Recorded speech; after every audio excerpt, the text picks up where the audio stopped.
There we go. And so with that, I'd like to call the 15th meeting of the Greater Hill District Neighborhood Reinvestment Fund Board to order.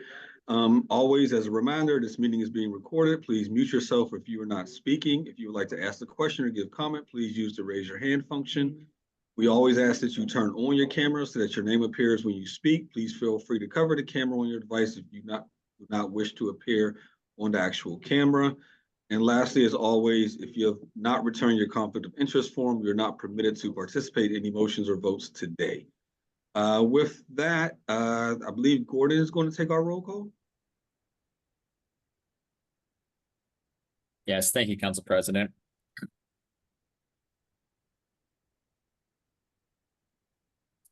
As a reminder, we have this slide on here as a standing item. Each member of the advisory board shall, at the beginning of his or her term, execute an acknowledgement of the reinvestment funds policy regarding conflicts of interest in the form attached hereto as part of Exhibit B. If a board member has not submitted their conflicts of interest forms, they will not be able to participate in discussions, motions, or votes.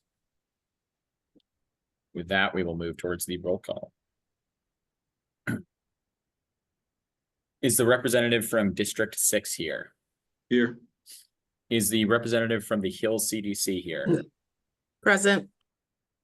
Is the representative from the Hill District Federal Credit Union present? Here. Is the representative from the Hill District Consensus Group here?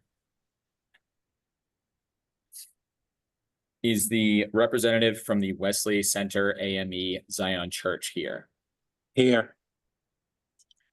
Is the representative from the Shenley Heights Community Development Program Incorporated here? Is the member from the Historic Hill Institute here? Here, present. Is the representative from the Ujamaa Collective here?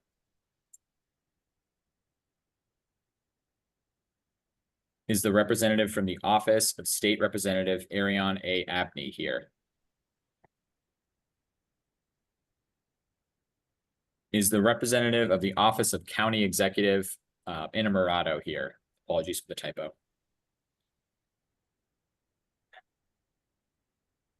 Is the representative from the Office of the Mayor here? Is the representative from the Pittsburgh Public School District here? And is the representative from the Allegheny County Council here?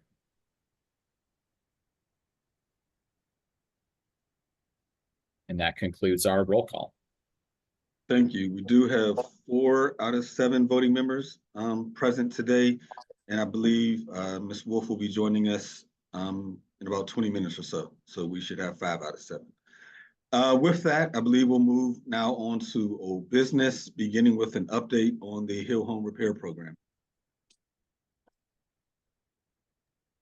Thank you, Council President. Just a brief update here on the Hill Home Repair Program.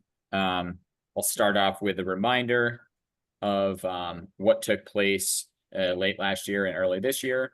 The URA has engaged in a temporary measure to spend alerted dollars on home repairs that use the Housing Assistance Program through the URA as a model. As a reminder, these grants of up to $20,000 go to Hill District owners. And the priority criteria are as follows: income-based AMI, not to exceed 80%, households with children under age of 5, households with seniors over the age of 62, households with residents with disabilities, and critical home repairs. All those were considered priority criteria and were considered when making the decisions for the 20 awardees. As mentioned, 20 projects were awarded. At this point, 3 projects have been completed. 1 project recently closed on its paperwork and is pending construction very soon, and 1 is currently under construction. That is the conclusion of the Hill Home Repair update. Thank you. Any questions? What is the status of the other 15 awardees? I think they are still working towards closing.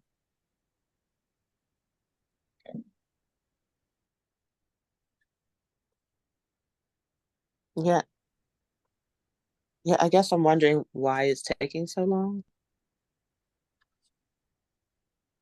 I can follow up with our housing department on that. So the 15 have been approved. All 20 have been approved, yes. All 20 have been approved. Okay. One thing that I will say, in the interim before, Gordon is able to get a report back to this group, is just there may be some lag in timing considerations, because, folks have to, get connected with the contractor. Our inspectors need to come in and do an assessment beforehand. Then they need to get, connected with the contractors, and, the contractors have to come out and do the work. And then our inspectors need to come back at the end, to inspect the work that the contractors have done. So there may be just some scheduling issues that are happening, and with that are the delay. But Gordon will get a report back from our housing staff to see if there are any other details that we can provide to you as to why there is a lag. Okay. Thanks for that, James. And I guess just so I'm understanding, Rebuild Together is doing 10 of the projects. Is that correct? That is correct. And then as to the other 10, are those just sort of out to bid? How are we handling that?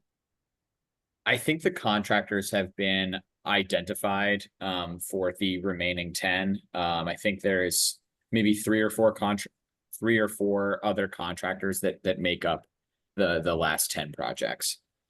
Some homeowners, to my knowledge, came into the project with a preferred contractor, and I think the others, as James was describing, are being partnered up with contractors. Okay, thank you.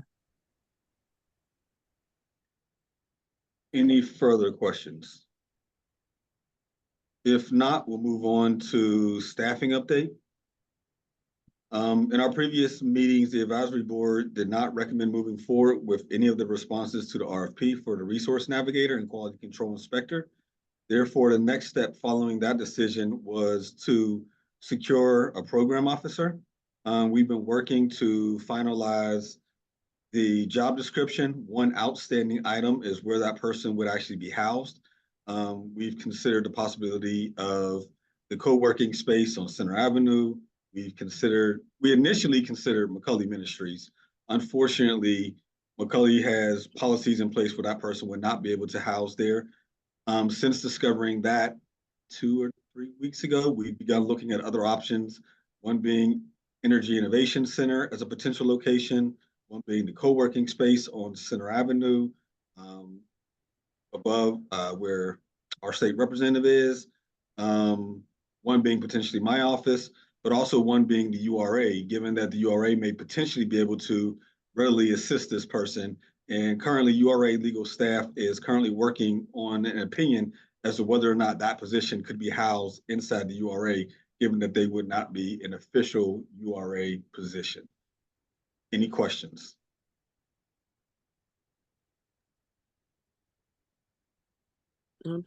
Yes, Councilman Lavelle, was the Greenwood Plan building considered? And what were the outcomes of the Energy Innovation Center? So no, the Greenwood building was not considered. Not that we can't, but previously members of this board said they really wanted them to be housed within the community, like somewhere where people in the Hill could sort of almost touch them. And so that's why we were looking at those other locations. We are still waiting to hear back regarding the Energy Innovation Center, because there's a chance, I say it's a chance, that we could potentially have them housed there without having to carry the expense of renting that place. Okay, thank you. Thank you. If no further questions, I'll move on to an update regarding the advisory board membership terms and appointments. In previous meetings, there have been questions about membership appointments and terms. And we've asked URA Legal to work on a memo to provide clarification on the topic. As an example, you all will notice that RB is not with us today. The consensus group simply sent me an email saying that they were going to be appointing someone new, and I wasn't sure if I could simply accept that email or did there need to be a formal writing from the actual board itself. And so we're seeking clarification around all those issues so that we can be on top of things. With that, I'll move on to the allocation plan. In 2023, we allocated 1.5 million for eligible fund categories. Of those dollars, 465,000 from the development initiatives category was approved to spend on the Hill Home Repair Program. $1,035,000 remains from the 2003 allocation plan. In thinking of our 2024 allocation plan, members of the advisory board and the co-chairs provided guidance to the URA staff. And based on that guidance, I've asked James to prepare a recommendation for the 2024 allocation plan. And I'm gonna ask James to please just walk us through. It's pretty easy to follow, but if James, you walk us through it. Yes, good afternoon. Yes, I'm just going to pull it up on my screen.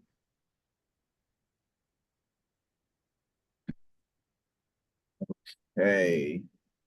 All right, can folks see my screen? Okay. Yeah. So I'm going to start backwards with the recommendation, and then, you know, we can work towards how we arrived at that. So what we are proposing for the 2024 year allocation plan would be $2,535,000. And this proposed 2024 allocation plan is simply the remaining amount from 2023, the $1,035,000, and then coupling that with a proposed $1.5 million to spend, which the advisory board will remember was the original amount that we allocated for 2023. James, could you scroll left a little bit so we can see the titles, the headings there? There we Yes. go. Okay, all right. Thanks, sorry. No problem. So, you know, if there aren't any questions, you know, I'll turn it back over to Council President for discussion. Thank you, James. Any questions? Yeah, so any questions, but I just wanted to reiterate that this was also the decision of the subcommittee that worked on the reallocation plan, that we were going to spend the remaining funds from 2023, as well as what was assigned for 2024. I thought that the amount was a little bit higher, but I do think that there should be some consideration with regard to our addition of the housing program. I mean, housing was already included in development, but it seemed to be a surprise that we would spend that amount on housing, which is something I find stunning, but nevertheless, it's present. And then there was also a question as to the MWBE percentages. On the subcommittee, we thought that that was kind of low because MWB development, or, you know, businesses who are trying to create in the Hill, it sounded like there were only room for maybe 2.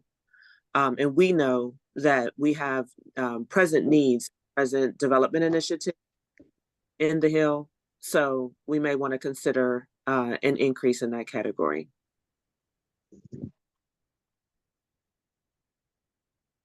Well, I agree. I don't see anything, you know, as far as business development is concerned. I see MWBE, and that amount, $105,000, seems a bit low.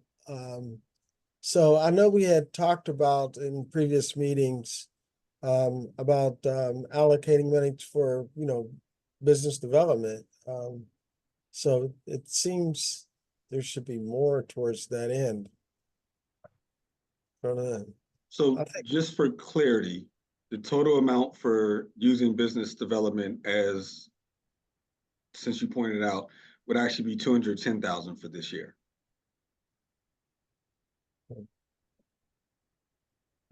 So that's a pretty, broad budget, but specifically, do you have any, just a, high level, to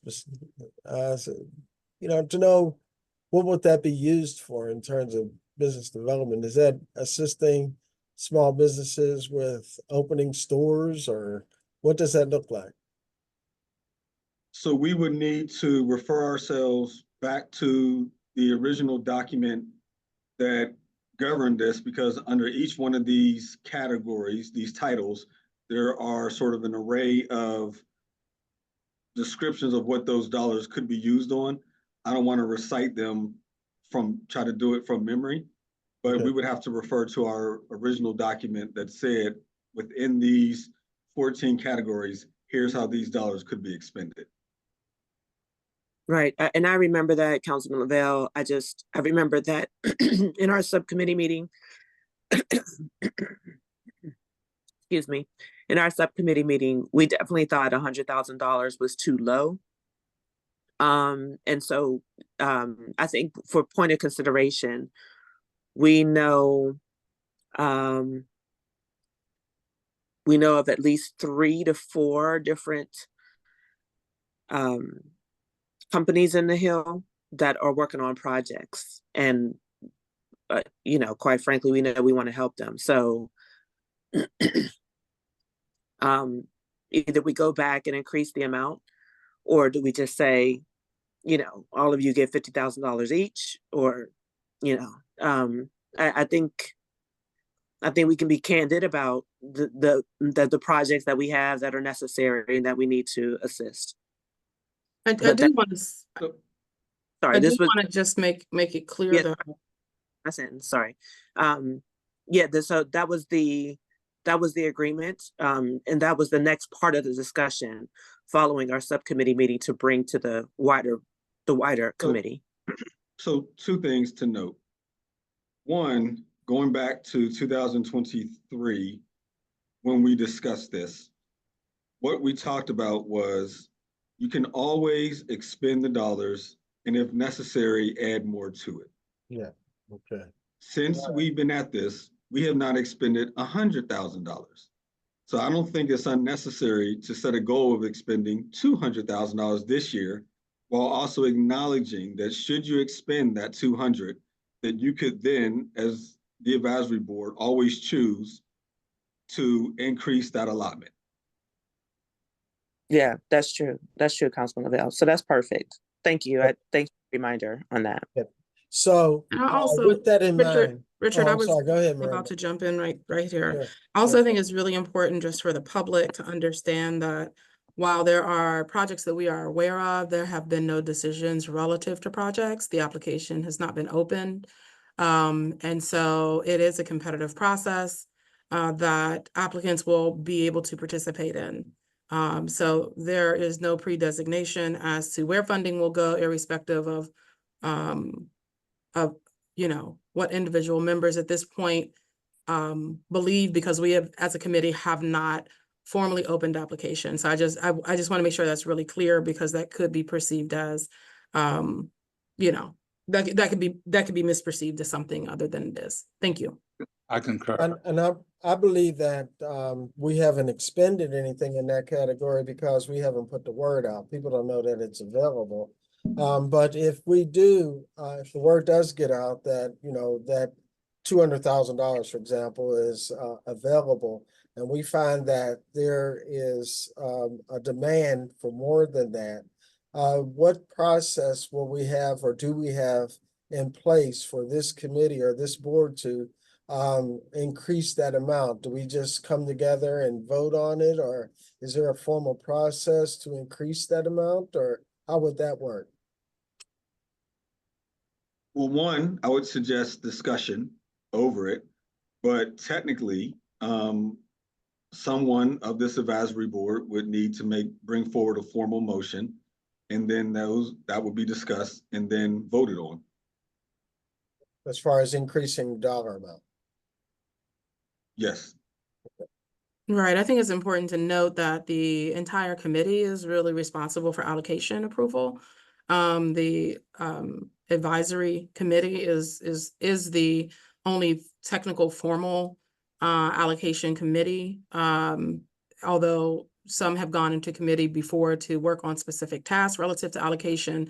So Richard, you would be included in any discussions or issues relative to allocation. Similarly, I think it's important to remind the committee that we had previously had great debate and revisions to the percentages of what is going where. And in fact, that took quite a few meetings to land at the current percentages.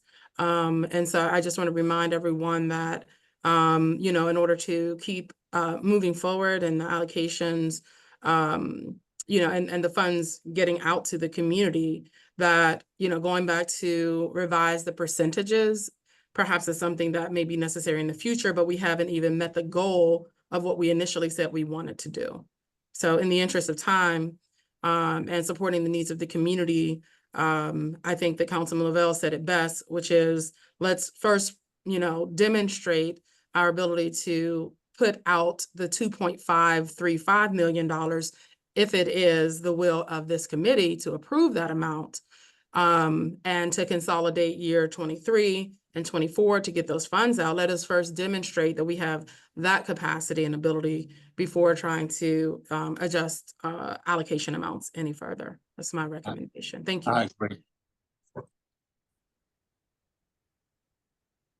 Yeah, and for the record, I just wanted to state that because we are from the neighborhood, you know, we know what the projects are.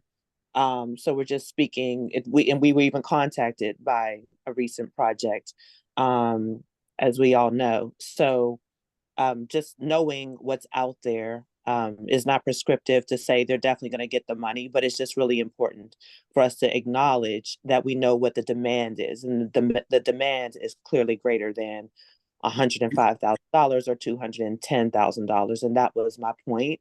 So when we get to that point, and by all means, I agree, let's expend the funds, and then let's expend the funds knowing that we will likely have to expand that percentage to meet the goals of these projects that are already underway, even in this competitive process, in which they will go through the process and then we'll choose. Thank you. Agreed. Yeah, Agreed.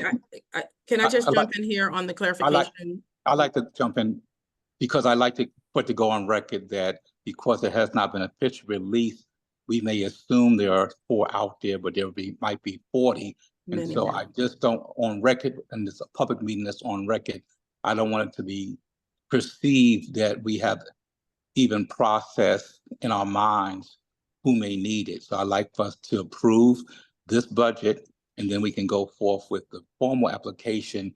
And again, it might be 4, it might be 2, but it might be 40. But I don't want anyone tuning in to get the feeling that someone has a head start on anyone else. Agreed. Agreed. And I also, I want to agree. clarify this one last thing, because I think it's really important for both the committee, and that developers and anything that falls under quote unquote development, right, which is what I think was being referenced here, would also fall under development initiatives, right? It's not just MBE, it's also for the benefit of the public. I believe you can see the screen and you can see that development initiatives is in line 8, and then the MBE development initiatives is in line 10. It's important to understand for this committee, and this is also why I know there were differing opinions on this, why I had some concerns about liquidating the development initiatives fund and putting it towards Hill home repairs, when we could have really, you know, found some other ways to support Hill home repairs, because now we only have $465,000 for initiatives that could support all types of development for the neighborhood. And so that was really, so maybe others were thinking that only the line number 10, MWBE development initiatives, was available to minority developers, but the reality is that that development initiatives line was also for development happening in the neighborhood. And as all of you know, because you're all involved with development in some way or another, you know, $465,000, $90,000, $210,000, all of those are extraordinarily small amounts when it comes to expending resources on actual development. Well, I'll circle back to what Rev said about approving the budget. I think our saving grace in that effort would be that this is liquid. I mean, not liquid, but we have the ability to adjust accordingly. So if one of the lines seems like it's going over and above what we had budgeted, we can always come back and adjust it accordingly. So that makes it, the flexibility makes it an easy thing to do in terms of approving it. Yeah, and lastly, the records show that we responded to the great demand for housing in Hill home repair. If you don't have homeowners, if you don't have people that live in the neighborhood, you can't support any development. So home improvement definitely had to take the priority. And as we know, we've only so far nearly completed 5 projects out of I think we're up to 300 applicants now.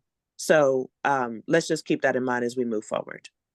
And just like that, because I think that is really important for the public to be clear, and that's why we have the benefit here of this screen to reflect on. There were other categories, and I think that we should all be thinking about this moving forward, that could have been liquidated and or directed towards those home repairs, but instead the committee opted to liquidate the 2023 development initiatives portion of the budget, as opposed to maybe some other areas where there may not have been as great of demand. And so I'm asking the board to think about that a little more conscientiously moving forward, given the considerable cost that any development project is going to incur, while also supporting our homeowners. So maybe we can get creative in the future. For now, I think we should just figure out how to get this 2.5 million out. But I do want to just go on record saying like that was the big idea around, hey, let's look other places other than the development initiatives, because we know we have, in short, a crisis relative to capital stack gaps on projects all throughout the Hill District neighborhood. Thank you. Thank you. With that being said, is there a motion to adopt the 2024 allocation plan? Can I ask one more question? Under administration, the $300,000, does that have to do with the project manager and all the things that, what does that cover? That covers the URA's administration of the fund. Okay. And just for the record, the URA has not taken any of that line item to date. Mm-hmm.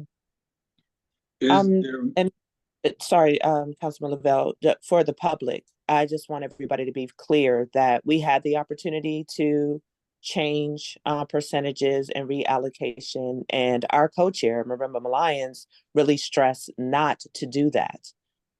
So, I mean, you can't have it both ways. You can't on the one hand say, well, we could have moved this money around, we could have done that. And then when we actually had that discussion in the subcommittee and brought it back to the general committee, the answer was, we've already done that. It was considerable debate. We can't do that anymore. So I just want everybody to be very, very clear that that's exactly what happened. And also there was no housing initiative. There was no line item. I mean, there was in the description, sure, but there wasn't an actual line item. And when we saw the great demand for home repair, we decided to create a line item for it because it's so great. So I just wanted to provide that clarity for the public. Yeah. Thank you, but I'm ready for. We I'm actually ready to didn't entertain a create. I'm sorry. I wasn't sure if Daniel was ready to entertain a motion. Yeah, I I was. do want to just go on record saying we have different memories. Anyone can go back to the earlier meetings and say that I was a strident advocate to retain the development initiatives, but lost that vote to the majority of the committee members. Thank you. Previous question. Is there a motion to approve the 2024 allocation plan? So So moved. moved. One of us did. Okay. And Go ahead. moved by Reverend Grayson, seconded by Mr. Witherspoon. All those in favor say aye. Aye. Aye. Any opposed? Any abstentions? The motion is approved. Thank you. I asked the URA to provide a brief overview of the LRTA and monetization versus taking it year by year. And the only reason I've asked them to do that is there was conversation previously about the additional amount of LRTA dollars that will be infused into this fund. And so I just wanted them to provide just a high level, quick refresher on what would happen if we monetize it versus what's currently contemplated, which is the annual deposit. Specifically regarding the Live Nation development, because that's the next development in line to occur relative to the Lower Hill, which is why this conversation has come back up. Thank you, Councilman. All right, so just to try to keep this at a high level, monetization is basically a way for the developer to solicit a loan from a financial institution that would be repaid from the real estate tax savings that they're going to get from their LRTA, from the Lower Hill LRTA. So they would, need to first approach lenders to see if there's any interest. Those lenders would then underwrite potential, application. And if they determined that they could present, sufficient terms and, had determined, there's enough coverage for risk, they could, then offer a loan, and that loan would be repaid again from the developer's tax savings through the Lower Hill LRTA. Once that loan is secured, the proceeds of that loan would then be split 50% to the Greater Hill District Neighborhood Reinvestment Fund, and the remaining 50% would be used by the developer for infrastructure improvements related to their project. And the money, in terms of timing, the money would typically be deposited into the Greater Hill District Neighborhood Reinvestment Fund when the developer would close on their project financing. Now, Gordon, you can go to the next slide. Opposed to annual deposits, in this scenario, if the developer is unable to secure a loan, if there isn't sufficient interest from, the financial markets, or if the yield is not going to be sufficient due to high interest rates, the developer could then, try to take this approach where they would make annual deposits equal to the tax savings, equal to the tax savings they get through the Lower Hill LRTA. So 50% in this scenario, 50% of those tax savings would go to the reinvestment fund, and the remaining 50 would be allowed to be used by the developer for infrastructure improvements. And from a timing perspective here, the money would not be available to be deposited into the account until after the development project has been completed and the property has been reassessed. So there's always going to be, in this situation, there's going to be some time lag, whether that's, an 18-month construction period, 24 months, whatever. But after construction is complete and the property is reassessed, that's when you would expect to receive those deposits. And those deposits would then happen for 10 years. Any questions? So during the lag time, while you're waiting for the development and all that, are we able to leverage that anticipated deposit, to do other things, are we able? That's a good question, and I don't think I have a definitive answer for that, but let me think on that. before I give you and the public a definitive answer. And James, relatedly, it's my understanding that our money is in an interest-bearing account. Is that correct? Because I've heard two different things lately. Yes, that is correct. Okay, thank you so much.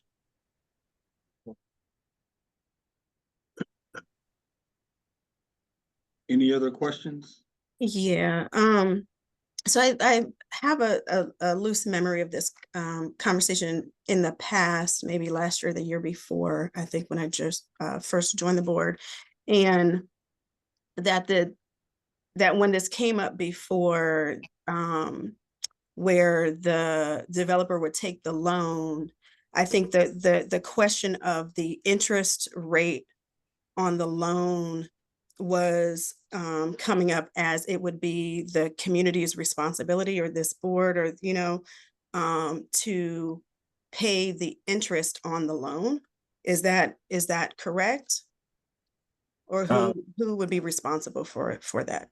Yeah, so typically what happens with this type of financing is you have the tax savings for each year, 100% of the tax savings. So let's just say, hypothetically, there was $500,000 that was going to be available as a tax savings. When they would go out to monetize, the banks would be looking at that full $500,000 to be available to make a loan and repay that loan. So that would include, so the 500,000 each year would have to include principal and interest payments. So in a sense, yes, all of the tax dollars would be used to make the principal and interest payments. And what we would be getting, what the fund would be receiving, is that lump sum amount of whatever, that loan proceed would be. So,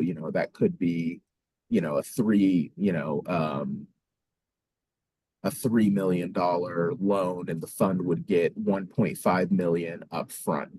And then the revenue stream that comes in later the tax savings that comes in later would be used to repay the principal and interest on that loan. Does that answer your question? I think so. The revenue, because the developer is the entity that is earning the revenue, right, from their development.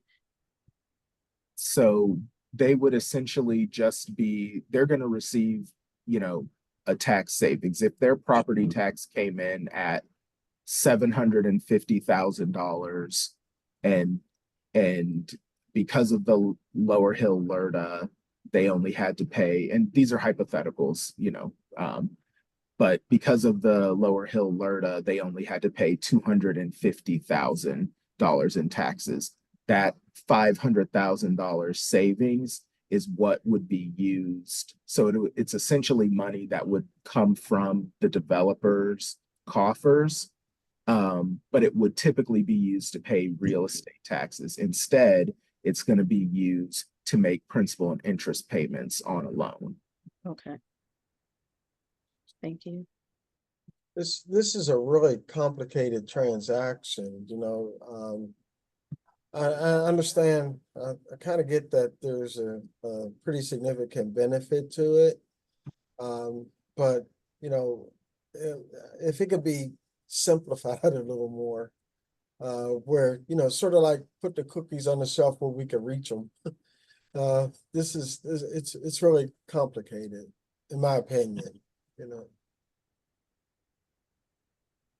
Well, if it's complicated for a banker, it's definitely complicated for a layperson. Well, I might be missing something, but it's really Well, I concur. Mhm. So, Other questions? If not, I want to move on to our new business, which is a conversation around getting interim support to expedite the release of funds to the community. So considering the amount of remaining funds from the 2003 plan, as well as the 2024 plan, which you all just voted on, myself and co-chair Murma Lyons began having a conversation with the URA about, is there a way for them to assist us in expediting some of the expenditure of these funds, similar to how they were able to assist us with the housing.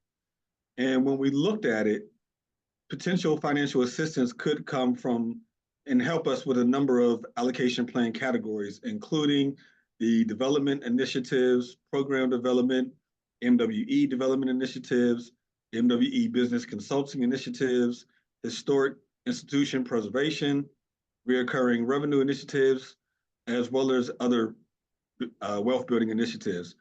And we've also had a similar conversation, or we've begun, it hasn't really been too in earnest, but we've reached out to have a similar conversation with McCulley Ministries to look at what do they already fund and how do those line up to what we within our allocation plan, and would there be a scenario whereby we can sort of cut them a check and then they help us get those dollars out the door.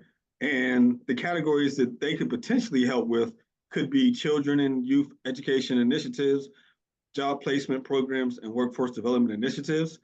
And I wanted to bring this to you all today because while we've reached out to have the initial conversation, we have not decided anything. We've made no agreements. We've made no deals. But if you all thought this made sense, then I was going to ask for you all to sort of just signal, yes, we think having these conversations makes sense. We would then go back and really work with them to hopefully bring back a proposal to you that until our own program officer was on board, here's how these two entities could assist us, similarly to how they assisted us with getting the housing dollars out the door. So this is really just for discussion. So I have a question, and I'm good with McCulley. I think there's a general high degree of trust with them.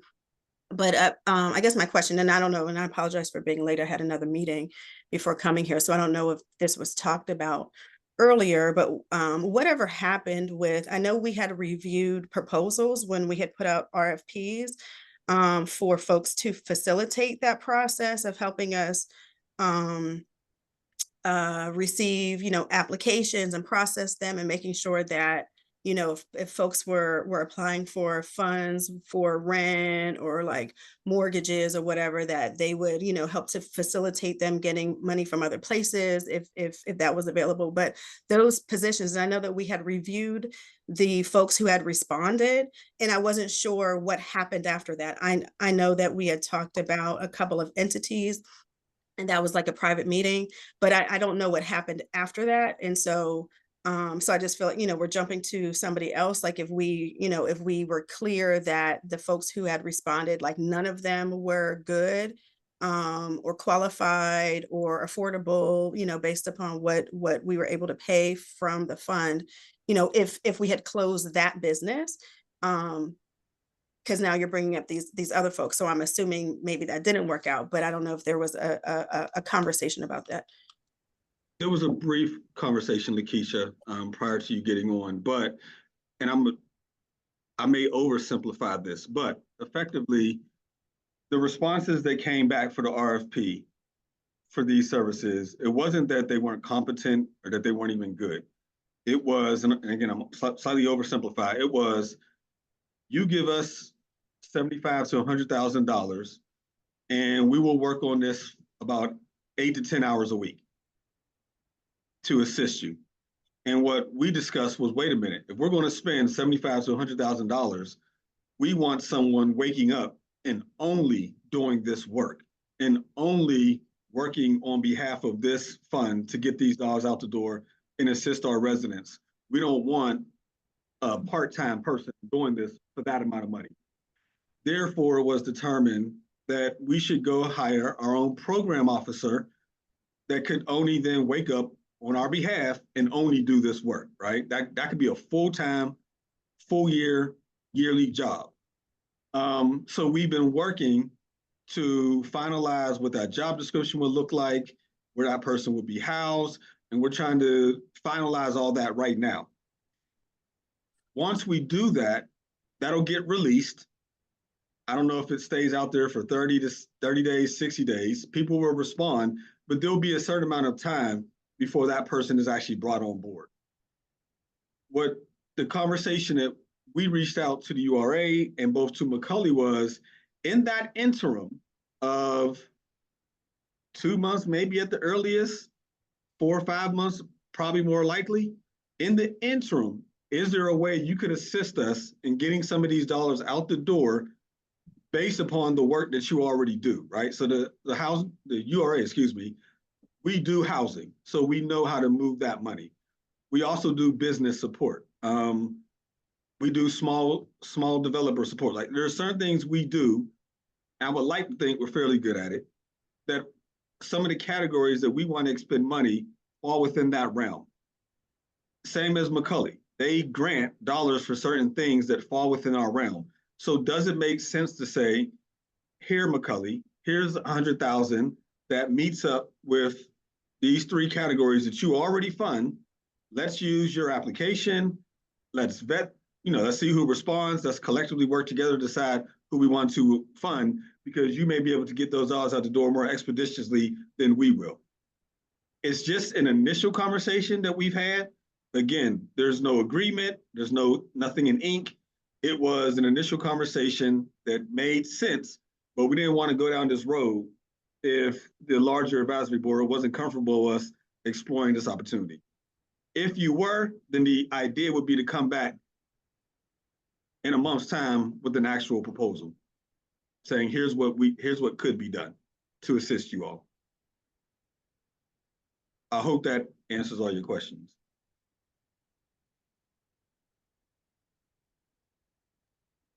So, Councilman Lavelle,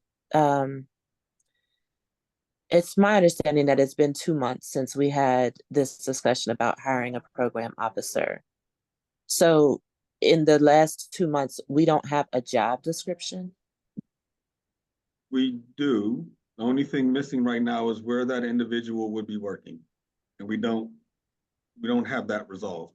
And one of the ideas that came up when I began having this conversation with the URA about could there be assistance that they provide us, you all have been very clear that you want this person as much in the community as humanly possible. But if the URA is also going to be providing assistance, it would make sense for this program officer to also have as much access to the URA as possible. So the question became, and we don't know the legal answer to this, can someone who is not employed by the URA also have a desk, and maybe in the form of like we would do an intern, but even then they're still formally under ourselves. Could they have a desk in an actual location inside the URA so they could have extreme access to James, as an example? Councilman Lavelle, is there not like a small office in the 1900 building that would be ideal still for that person to be in the Hill and be really accessible on the bus line as well as walking for the community? Or the cohort space between those 2 spaces.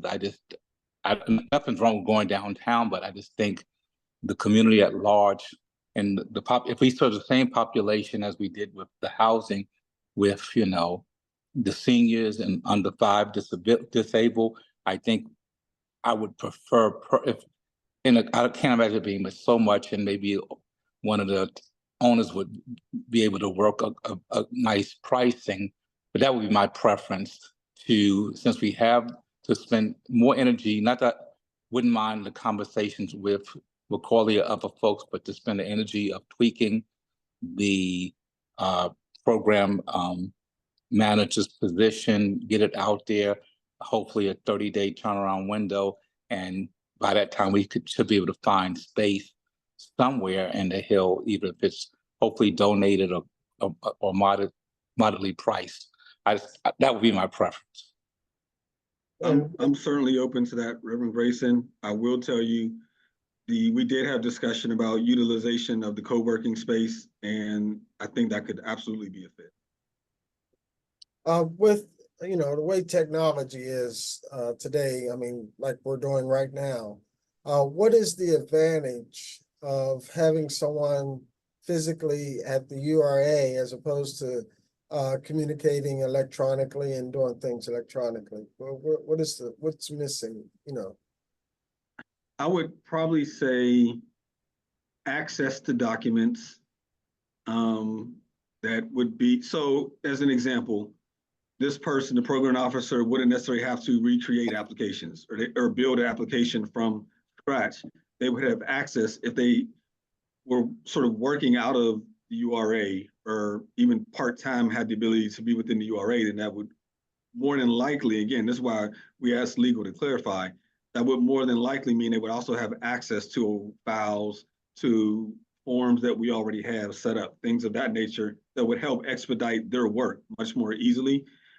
And then just for me, I know there's oftentimes where getting the various URA staff into one room to help walk me through something is extremely valuable, but that's just me. Again, to me, nothing we do seem to be independent. Like we always seem to rely on another entity to disperse our funds, to manage our funds, to carry our funds, to go over our funds. I would love with a program manager for someone to be physically available to the community, who's hands-on, touchable, reachable, that we can say, oh, that's Miss So-and-so, she's also, I mean, I think part of our issues, we have not identified who we are because people just don't know, and they go through another entity to receive all of our funds, and still, you know, we get not credit, but no visibility of who we represent. And so I think there's some wins on one side to have that knowledge from the URA, which we still should be, that program manager still should hopefully have that same relationship. But I think it's important for, as long as it's taken us to get this money approved, that we now move with intentionality and presence, and what more than anything else, the people will know, you know, we need to announce that we have, you know, from the first funds, we have awarded 20 grants towards housing, rehabilitation, and now we have approved that's a lot, but over $2 million now to be activated. I think that's noteworthy, worth articulating, and some publicity, and then say this is where you come to apply. And for our people, they really many of them need to be hands-on and touchable to access these dollars. Then let me suggest one of two things, and I believe I just heard Marimba's voice, and I know she's probably going to tell us she has to jump off. So I will get to you very quickly, Marimba. Or maybe that was Lakeisha. I saw her come from mute. Sorry. Let me suggest two things then. One, just in terms of the program officer job description, we can put on there in terms of actual location to be determined. I will email that out to this board. If you all would be willing to vote via email that yes, we're satisfactory with this job description, we can start working on getting that advertised, to your point of moving this expeditiously. At the same time, if you all are open, I will continue to have conversations with McCulley, with the URA, about ways they may even be able to assist us move this money and/or assist the program officer, assuming we can get them on quickly, that they may still be able to assist them do that work so that they're not creating some of this from scratch. Yes. Yes. Yes. Councilman, I do want to say that I feel pretty strongly that given this is our 15th meeting as a committee, and we are still struggling to get the funds out to the community. We have already entrusted the responsibility of investing in the community for the Hill Home housing repair program to the URA. So this is very similar to that prior agreement, and it would only be for specific categories.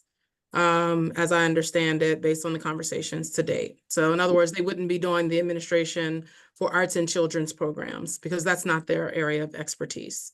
But they may help with some of the other areas that fall directly under economic development, or at least that they're willing to.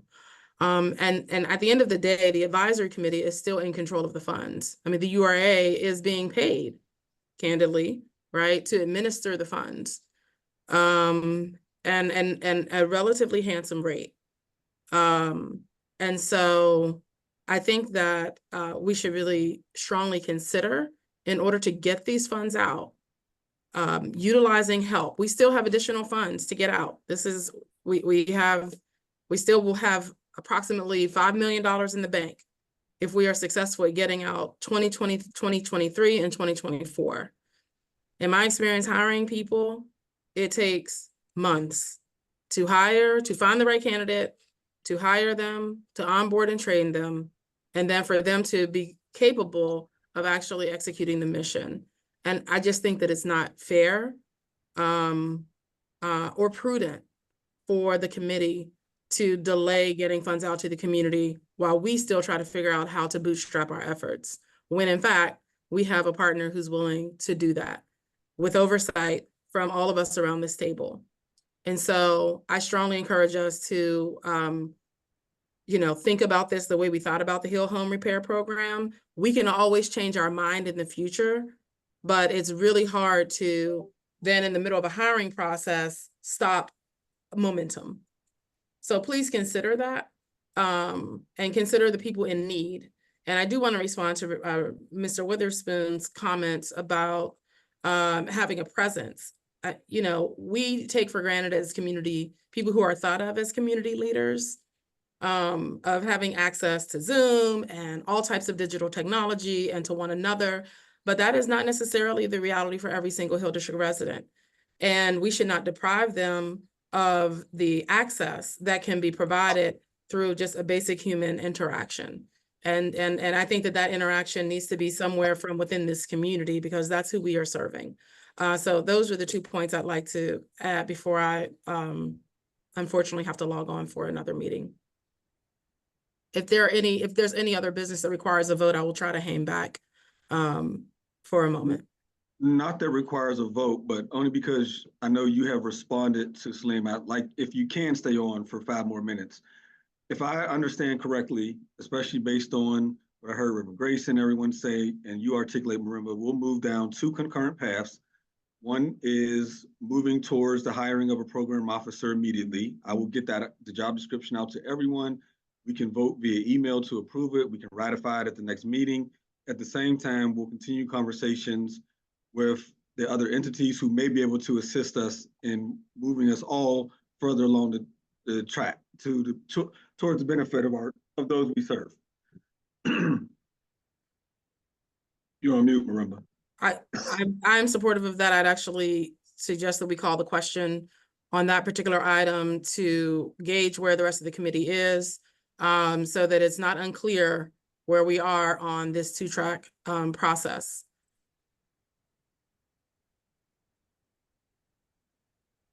Yeah, so personally, I'm fine with that. I think both things can happen at the same time, for sure. And I get the sentiment that that's where the committee is at, to do both of those things. And I think I just wanted to say that I think Richard's point was not, I think he was, when he was talking about the Zoom, he was more so talking about not the program officer to the community, but the program officer to the URA.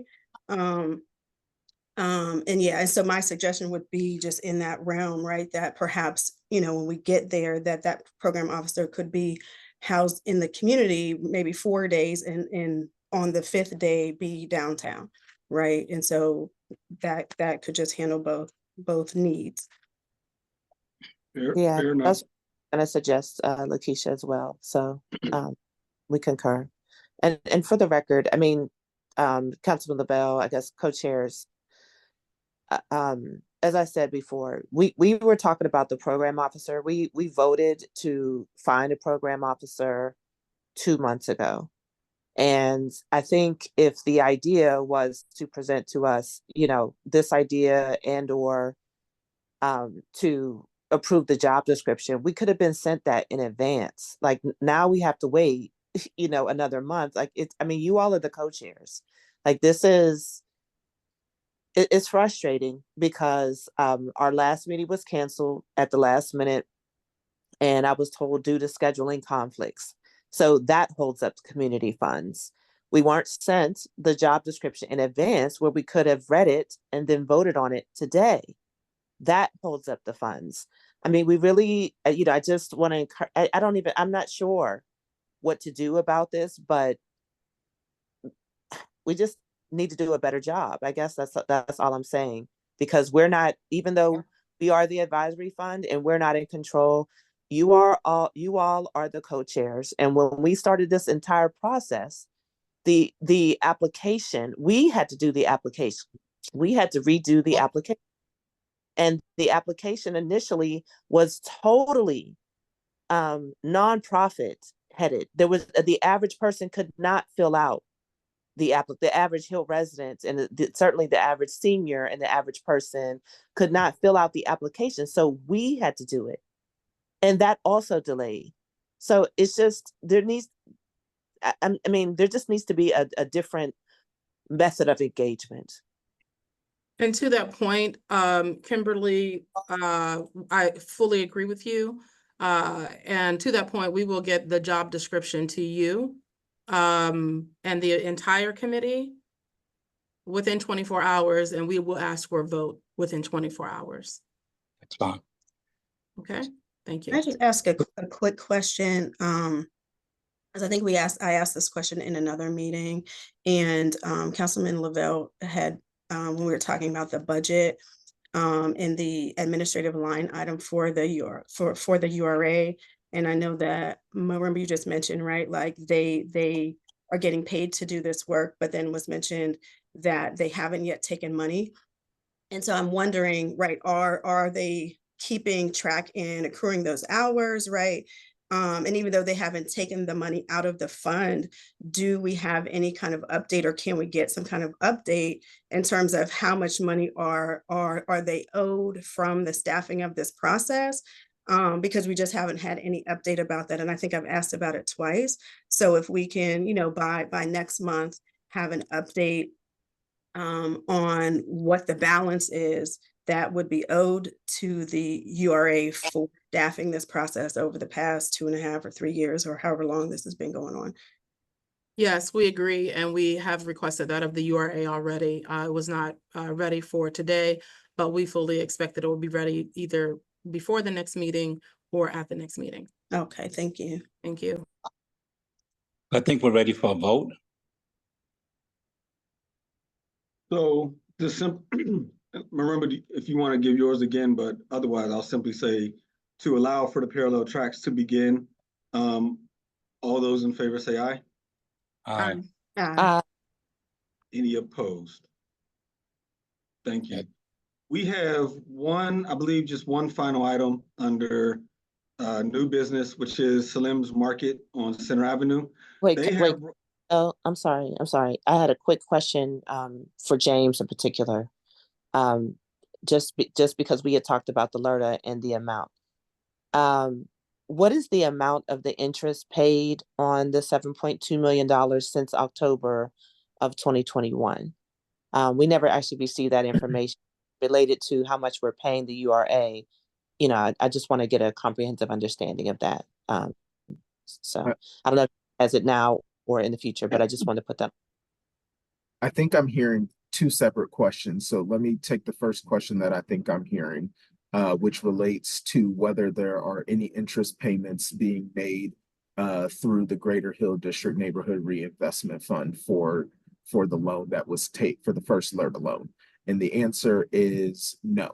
All of the proceeds from that initial deposit, which was around $7.2 million, all of those proceeds, were deposited. They are not being used to make any interest payments towards the larger loan that was made. the developer is responsible for making those payments. I'm sorry, James, can you repeat that? Yes, so there was that initial deposit of about $7.2 million. That money is, in the account and has been used to make a handful of payments. There are no dollars from that account that are being used to repay the loan.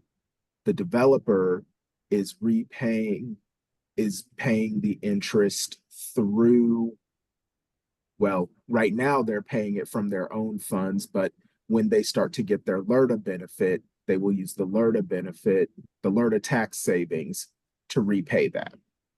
So there are no transactions coming out of the reinvestment fund to make interest payments. Okay, understood on that. And then the second point you were saying? Yes, could you clarify that? Because I'm not sure. You asked if it was related to URA. Can we, I'm sorry to interrupt, but can we move this to other business, please, just so that we can get through the agenda items? I think it is important to address it, but in the interest of time, I know I personally have to log off and we've already lost another voting member. Can we move the response to other business, if you wouldn't mind? Yes, Sure. that's fine. Thank you. Fine. So Salim's Market has reached out. I know he's reached out to myself. I know he's reached out to Marimba. I'm assuming he's reached out to other advisory board members, asking on a number of different occasions to do a presentation to this committee because he wanted to request funding from it. My response has been back to him that given that there's no application, the fund is not over. So giving a presentation for funding would essentially be inappropriate. Further, we'd be setting a precedent for others to do the same. He's since come back and said, well, can I do a presentation to the Grow Fund, just provide an overview of where things stand and where things are. And he requested that I bring that to you all, so I am doing that. Do you believe, so the question before you all is, do you believe it's appropriate to have Salim's Market do a presentation to this committee? My personal position has been not yet. As soon as we're ready to provide funding services, absolutely. But at this time, I don't think it'd be appropriate because we have to open it up for others. But I'm not a voting member. That's not my decision to make. So I'm bringing the request to you all. So I would say, yeah, I do agree that it's inappropriate. And I think that, because we were forwarded a letter before from him.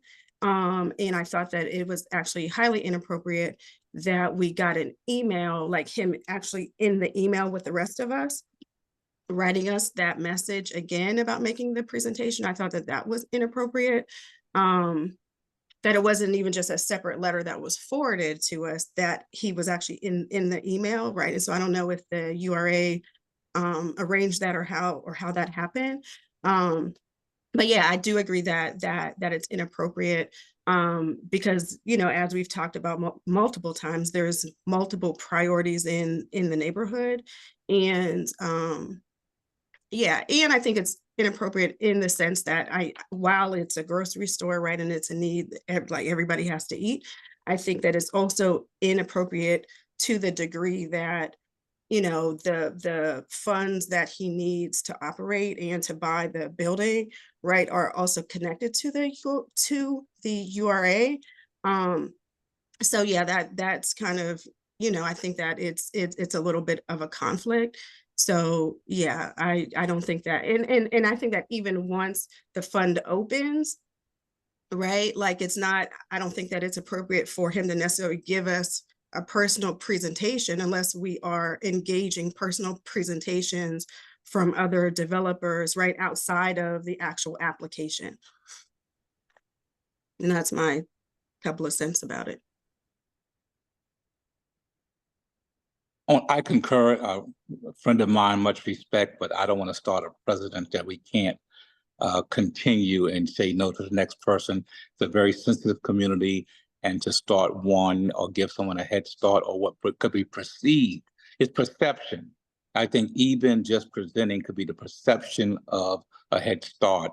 And we can't, as many hard knocks, setbacks as we've had, we don't need this as a setback.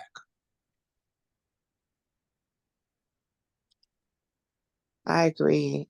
And did either of the co-chairs provide Salem's with our email addresses so that they could email us? No. I did not. Okay.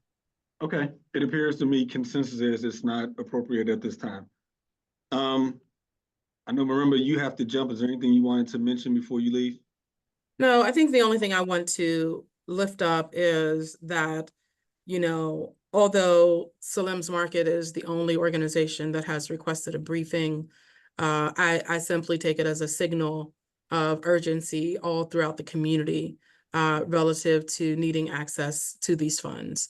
So let us carry forth and, you know, as expeditiously as possible, get these funds out for the benefit of all of the projects that are experiencing and programs. I don't, this is not just about real estate. I mean, there's money for youth and children's programs, art and culture, and, you know, all types of stuff in this fund that can go out and really make an impact in our community. So thank you all for your time. Sorry that I have to log off a little early, but I do appreciate your time. And I think this was a great and productive meeting with a lot of progress. Thank you. Thank you. Thank you. Is there anything else for the good of the order from any of the members? I concur that it was a very good meeting, that we unanimously passed on two very important items, long overdue, but it happened today. So kudos to the entire team. I think we are on the same page, and that's good. Yeah, I just I want to reiterate that you know, in the 3 years we've had 15 meetings. That is commentary, you know, on us, the collective, and we are not in charge. You know, it is yourself, Councilman Lavelle, and Marimba as co-chair. I also want to state for the record that the last meeting that we had has not been put out to the public. Is there a plan to post that to the website? Because I'm requesting that. And then I know that Arby is on the call. I didn't know if he wanted to address what was stated earlier or not. But I do think that it's really important when we talk about the expedition of funds, because I'm kind of hearing some double talk. And quite frankly, we were not present when this committee was developed. We were not put in charge. And we have pressed to have different meetings and not been in charge, and when they were canceled, and so on and so forth. So we've had this sense of urgency from the very beginning. We've had this idea that we wanted the funds to be accessible from the very beginning. And it is frustrating that we had to actually take our time, because we're volunteering here, to refashion the application when that really should have been done. It should have been done already. And it's taken way too long. So I agree the meeting was productive, but we've had other productive meetings. But the outcome has not been what it needs to be. So since we're stating things for the record, I wanted to state that for the record. Okay. Anything else for the good of the order? If not, may I have a motion to adjourn the meeting? So move. Second. Thank you. All those in favor say aye. Aye. Aye. We are adjourned. Thank you. Thank you. Have a good day, everyone. Take care.